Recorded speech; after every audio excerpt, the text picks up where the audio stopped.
talk about using convolution theorem, how to find the Laplace inverse of a given function. So here the question is, using convolution theorem, find L inverse of 1 by s plus a into s plus b. So L inverse of 1 by s plus a into s plus b. So the question is very clear. You are supposed to use convolution theorem in order to find the Laplace inverse for the given function. So we are going to use two concepts here.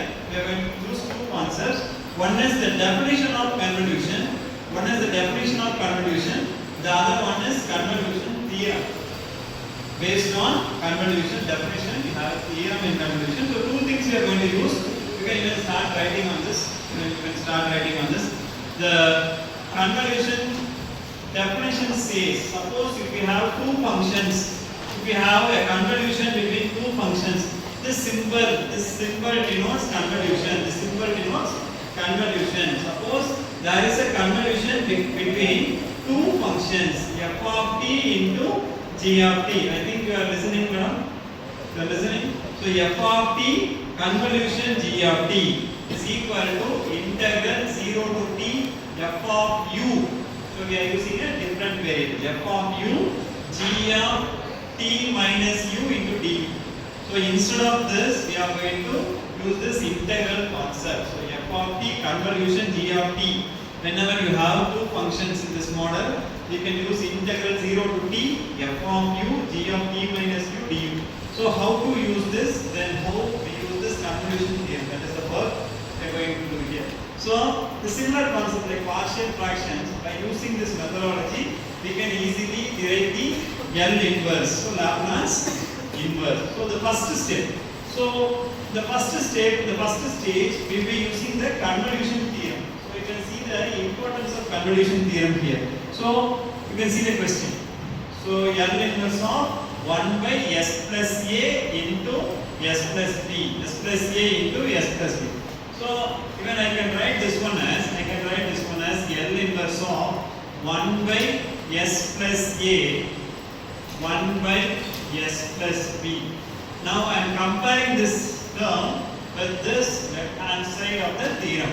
So L inverse of 1 by s plus a into 1 by s plus b. Suppose if this is the case, how can I convert this? So what I do here, I need to modify this. Modify the convolution theorem according to our problem. So if I take capital F of s into capital G of s, it is equal to capital F of s, that is L inverse of capital F of s into L inverse of capital G of s. Now I am converting the convolution theorem result according to the L inverse structure given the problem. So because you very well know, we are dealing with the function in s domain. Always we solve some problem or a function with s in L inverse. So what will be the answer? The answer will be in t. We very well know. So the question will be given in the variable s. The answer what we will get will be in the variable t. That is the concept where we use L inverse. Suppose if you are talking about Laplace L, there will be having t as the function, variable of t. Am I right? Laplace of e power at. Your answer will be in terms of s, 1 by s minus a. So here it is inverse. So accordingly, I take the convolution theorem in the concept of s variable. So I can split this into two. You can see the screen here. So we can split into two. So L inverse of 1 by s plus a, convolution symbol, L inverse of 1 by s plus b. Am I right? So I am splitting the given result into two parts. That is how it is there. So L inverse of 1 by s plus a into, that is convolution symbol, then L inverse of 1 by s plus b. Now I have two terms here.